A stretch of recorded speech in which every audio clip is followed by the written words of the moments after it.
U današnjem videu izradit ćemo dva kućna broja za svog prijatelja. On mi je dao dimenzije 25 x 20 i brojevi su 97K i 93. Ja sam to već pripremio u programu, to bi trebalo da izgleda nešto ovako. I možemo bukvalno i da proverimo kako bi to izgledalo završno. Idemo na Preview All Toolpath. I sad će program da nam uradi simulaciju.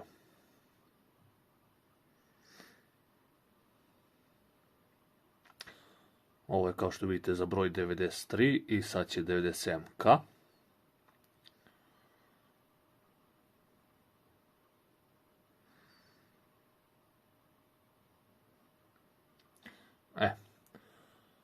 To bi trebalo da dobijemo kao konačan proizvod. Sad ćemo da pripremimo ovu ploču, da je osiguramo i da pustimo mašinu u rad.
To je to što se tiče ovog videa.